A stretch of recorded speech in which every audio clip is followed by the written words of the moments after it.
Halo Sobat Zona, bertemu kembali dengan Mimin. Saat ini kalian sedang menyaksikan Behind the Story dengan topik teror hantu kampus di Indonesia. Mimin kali ini kembali lagi di Kota Malang, kota yang dikenal kota pendidikan, wisata, dan juga industri. Mimin akan menceritakan kisah mistis yang dialami oleh sejumlah mahasiswa di salah satu kampus ternama Kota Malang, tepatnya di Universitas Muhammadiyah Malang, di mana ini juga salah satu request dari Sobat Zona di kolom komentar episode Hantu Muka Rata Universitas Brawijaya. Universitas Muhammadiyah Malang atau disingkat UMM, dikenal sebagai kampus swasta yang cukup elit. UMM berdiri pada tahun 1964 di bawah Persyarikatan Muhammadiyah. Gedung UMM didominasi oleh warna putih. Tak heran jika kampus ini dikenal sebagai kampus putih. Kisah mistis dari kampus UMM yang akan dibahas di sini sebelumnya telah ada di Cerbung. Cerita bersambung yaitu produk Zona Mahasiswa dengan judul Hantu GKB Universitas Muhammadiyah Malang.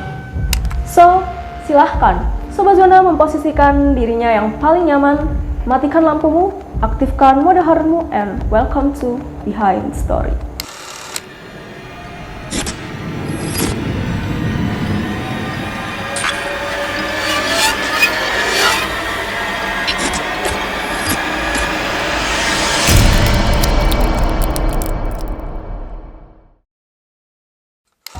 Kejadian ini dialami oleh 4 orang mahasiswa. Sebut saja mereka adalah Raden, Alfi, Bima, dan Chandra. Raden dan ketiga temannya berjalan beriringan. Mereka baru saja menyelesaikan kuliahnya di GKB lantai 6. Selama berjalan, Bima mengamati kampusnya sepi dan sedikit horor. Hingga tiba-tiba saja Bima terbesit pikiran usil di otaknya. Malam itu adalah malam Jumat Kliwon. Bagaimana kalau mereka melakukan uji nyali sebelum pulang ke kosnya masing-masing? Hingga tiba-tiba saja Bima terbesit pikiran usil di otaknya. Bagaimana kalau dia mengajak teman-temannya untuk uji nyali di kampus? Saya jam mene masuk ate mulai. Tanya Bima. Wes jam 8 bengi iki, apa nanti sih? Kata Raden. Nang kene ae uji nyali ya apa? Ujar Bima. Raden sedikit mengernyit keheranan dengan ide Bima. Namun, ia menyetujui ajakannya karena ia juga tidak mau gabut di kos sendirian. Akhirnya, mereka berempat menjelajahi setiap gedung. Sesekali mereka bercanda untuk mengusik keheningan tempat yang dikenal angker oleh mahasiswanya. Bima kemudian menyeletuk tentang sosok mistis penghuni gedung kampus. Kalau enggak sih, anak mbakku di gedung iki. Tanya Bima. Kuntilanak ta? Ngerti ceritanya saka arek, tapi aku gak tahu dibetui. Ujar Alfi. Hus, ngawur, kalau kunti, aku mek khayal. Ucap Raden meyakinkan mereka. Raden ini memang anak yang tidak percaya dengan adanya hantu. Walaupun ia sudah dijelaskan berkali-kali tentang urban legendnya UMM. Jam telah menunjukkan pukul 9 malam. Belum ada tanda-tanda kemunculan kuntilanak seperti yang diceritakan teman-temannya. Meskipun suasananya sepi dan mencekam, mereka tetap berani. Karena gedung itu masih terdapat beberapa lampu yang terang benderang.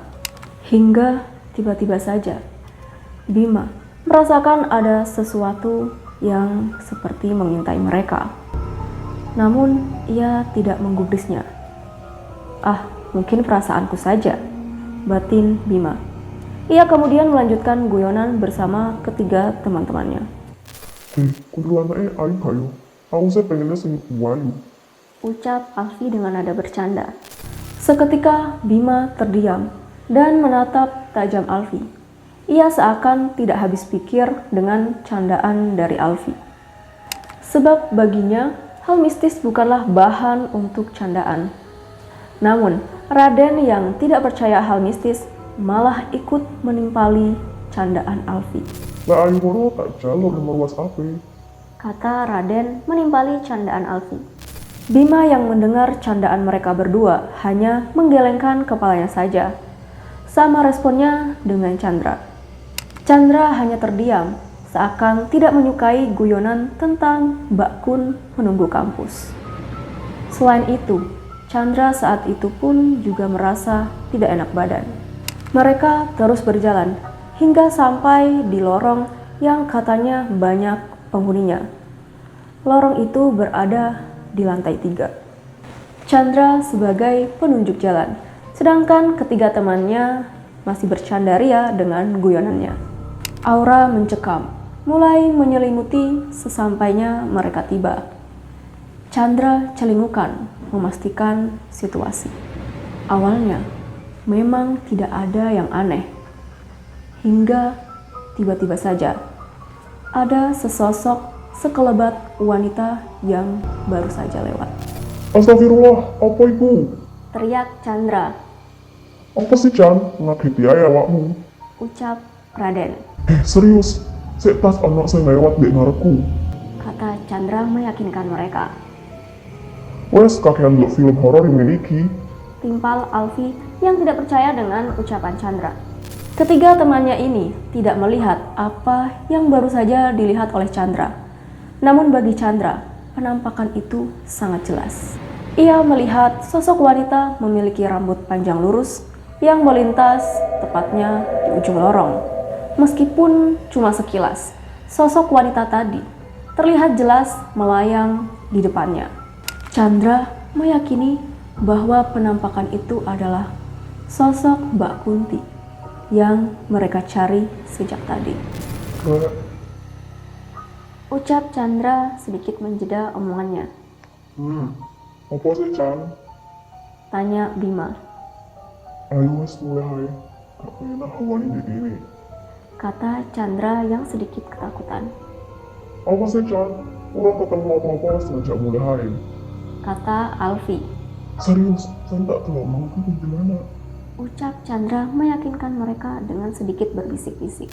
Raden dan Alfi pun tertawa mengejek setelah mendengar ucapan Chandra barusan dengan wajah yang pucat ketakutan. Kemudian Raden beralih menggantikan posisi Chandra sebagai penunjuk jalan. Dengan nada suara yang menantang, Raden berkata, "Endi jare anak kuntilanak, metu age," ucap Raden sambil terus berjalan meninggalkan teman-temannya. Dan tiba-tiba saja, dia datang. Sosok wanita dengan gaun putih yang memiliki noda darah. Wajahnya menyeramkan dengan mata yang menyala.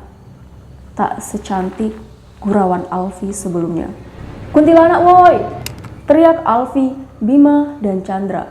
Mereka bertiga lari kocar-kacir, meninggalkan Raden yang telah berjalan cukup jauh. Raden menyadari teriakan teman-temannya.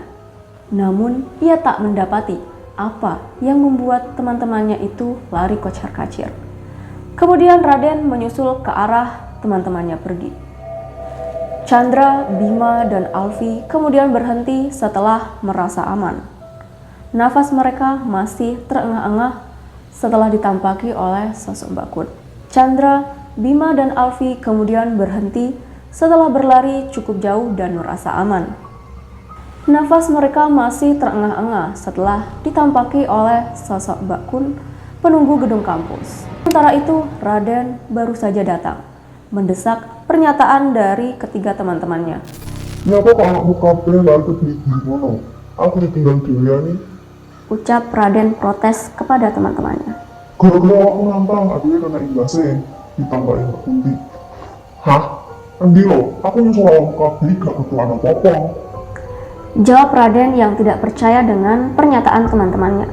Mereka meyakinkan pada Raden bahwasannya penampakan yang baru saja dilihat adalah sosok Mbak Kun, penunggu gedung kampus. Raut wajah Raden mulai sedikit gusar. Namun ia tetap berpikir rasional. Saat mereka berhenti menjelaskan, Tiba-tiba saja terdengar suara cukup keras, layaknya barang yang dijatuhkan, yang seketika membuat mereka berempat menoleh ke arah sumber suara, yaitu ujung lorong gedung. Namun, tidak ada apa-apa di sana. Raut wajah Raden mulai ketakutan. Hawa dingin terasa berkali lipat dari sebelumnya. Terdengar suara cekikikan menggelegar, seakan mengikuti mereka berempat. Chandra dan ketiga temannya meninggalkan lorong itu dan segera menuju lift yang memiliki beberapa jarak dari tempat mereka berdiri. Raden menoleh ke arah belakang dan mendapati sosok kuntilanak membuntuti mereka. Dan tiba-tiba saja sosok kuntilanak itu sudah berada di depan, menghadang mereka berempat.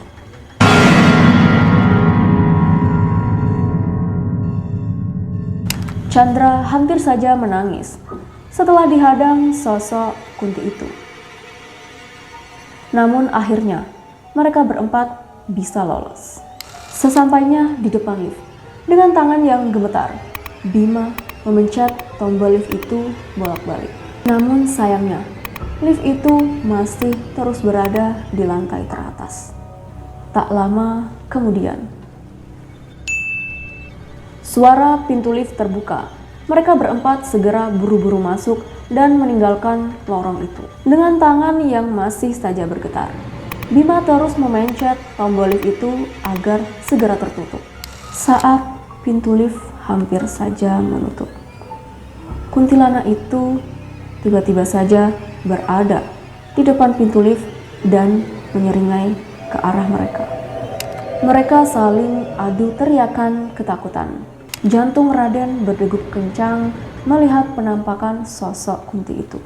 Ia akhirnya duduk terkapar di dalam lift, sebab Raden merasa kakinya lemas untuk berdiri. Lift yang mereka tumpangi hampir menuju lantai dasar. Namun, tiba-tiba saja berhenti di salah satu lantai gedung itu. Mereka berempat berdiam, takut jika sosok Kunti itu masih mengikuti mereka. Mereka mengira bahwasannya ada mahasiswa atau dosen yang akan turun dengan lift bersama mereka. Dan ternyata tidak ada orang sama sekali setelah pintu lift itu terbuka dengan lebar. Siapakah yang baru saja menekan tombol lift dari luar? Bima segera memencet tombol lift itu, namun sayangnya tombol lift malah macet. Lampu lift yang tadinya terang benderang jadi padam seketika. Namun beberapa detik kemudian menyala kembali. "Hendeng pencetan terus tombolnya," ucap Chandra dengan nada yang khawatir. Alfi dan Raden mulai celingukan. Mereka beranjak keluar untuk memastikan apakah sosok Mbak Kun tadi mengikuti mereka.